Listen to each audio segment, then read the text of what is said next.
Hello, I'm Locke and this is Maya. Some weeks ago we talked about what for me was one of the major titles in the war of the Mega Drive, or Genesis if you're American, versus the Super Nintendo, and one of the most iconic beat'em ups out there. You see, Streets of Rage is amazing, but Streets of Rage 2, that's a whole other story. And I can tell you that Streets of Rage 2 is the most important one for most of us, the Sega crew. And what better way to start this than with a sip of Heineken. Heineken, the brew for you.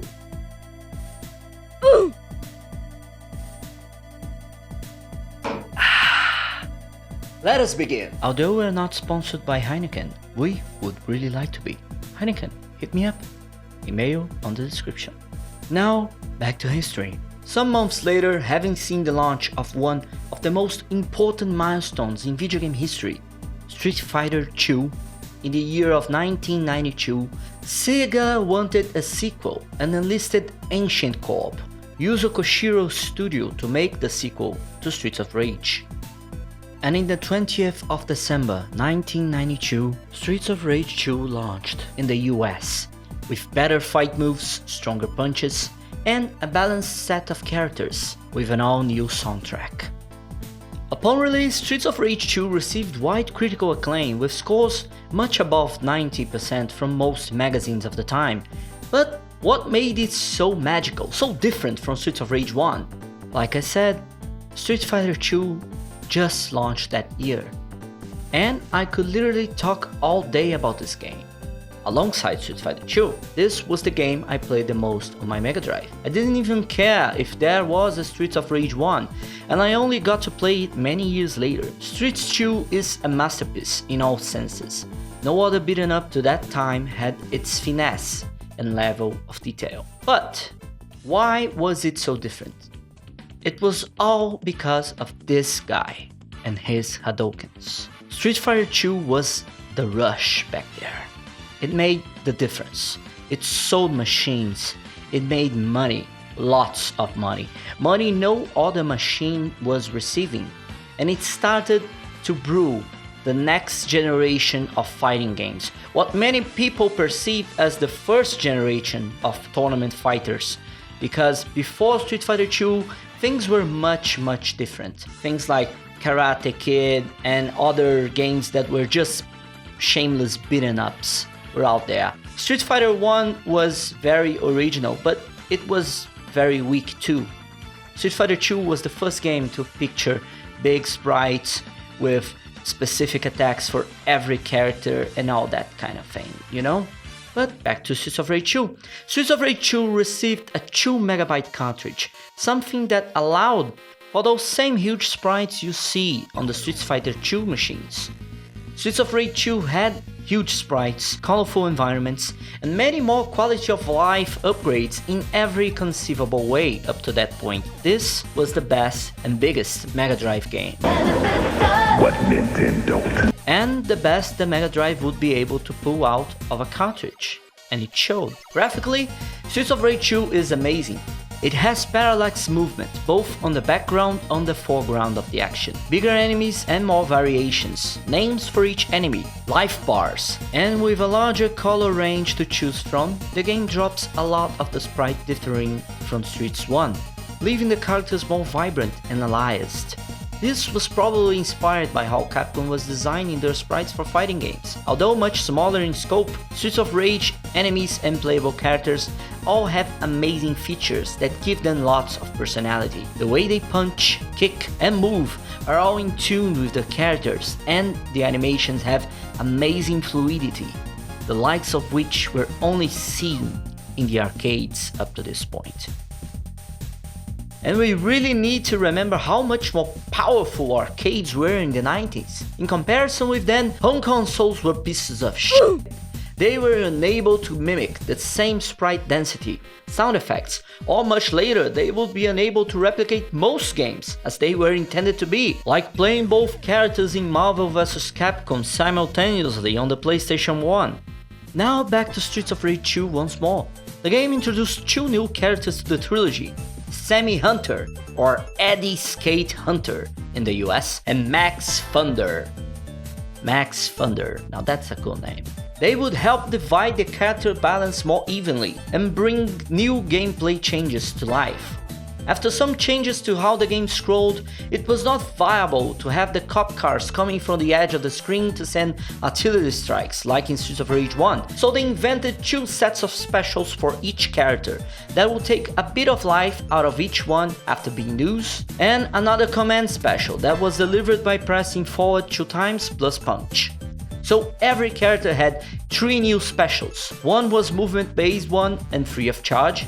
The basic one is a shield type of special where the character ends up mostly in the same position and is used to counter attacks, only costing life if he hits the enemy. And the final special is delivered by holding forward and pressing the special button. This one delivers the most damage, but costs life, even if it misses. Besides those being different for all characters, they are also different in other senses. Skate is the fastest one and the weakest hitter, as he is the only one able to run forward due to his signature roller skates. He's the fast and light one, able to move through the area and evade enemies with ease. Max Thunder, and I never get tired of knowing he has this name, is a wrestler, much like Mike Hagar or Zangief. He is the strongest of all characters, but his mobility sucks. Playing with Max usually ends up being a game of patience, as his slow-ass movements are opposite his massive punches and grabs. Blaze comes back breaking some of the gender tropes in video games, as she is the all-rounder character in Streets of Rage 2.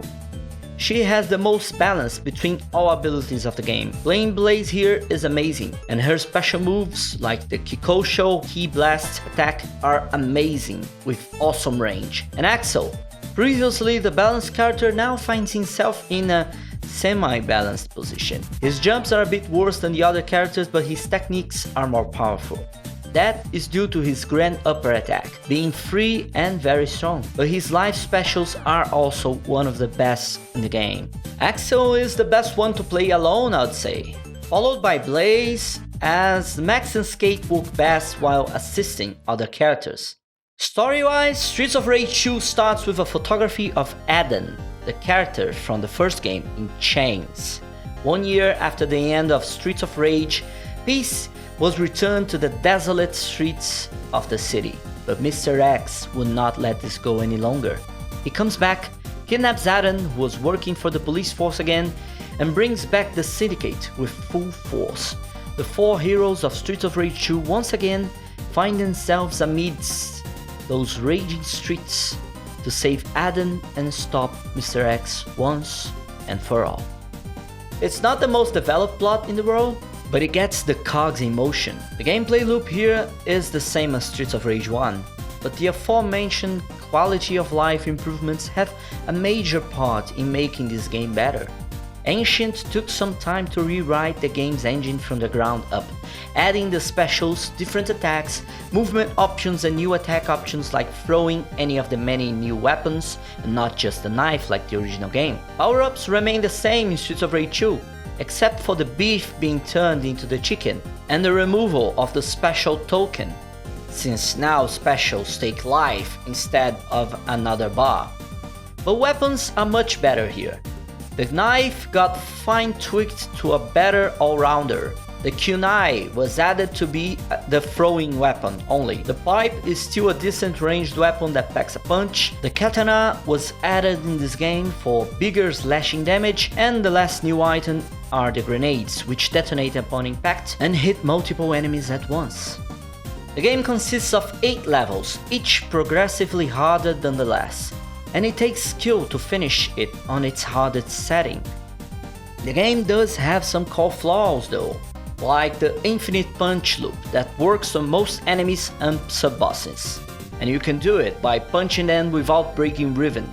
You end up keeping them stun-locked in your punches without ever throwing the enemies away. This takes most of the challenge away from lots of the game's hardest moments, but bosses can't be beaten that way. They have combo breaking moves to shove you away and will not fall prey to those simple tactics. So they end up being the bigger challenge here. And when you end up facing the boss rush at the end of the game, you're gonna have a bad time. But the most important thing for me here is the soundtrack.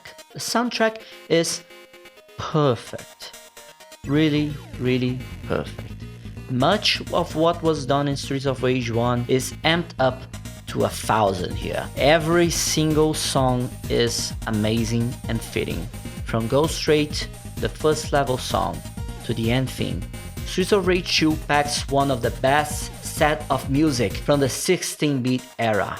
It rivals Donkey Kong, Chrono Trigger, and even Street Fighter 2 in every conceivable way. You can really feel how the music works with every part of the map, receiving slight changes or having entire different themes depending on the area that is loaded. This gives Streets of Rage 2 a legit premium feel to it. Beating down punks while listening to these tunes is a great feeling. And I'm glad to say that the sound effects are great here too. From slashing with the katana to punching Donovan in the face, everything has the right way to it. You can really feel the sound bites getting more refined. And it's a pretty interesting thing to look at today. The difference a mere year made in those times. Nowadays, we take for granted that our 200GB games will have realistic sound effects, but this was revolutionary for its time.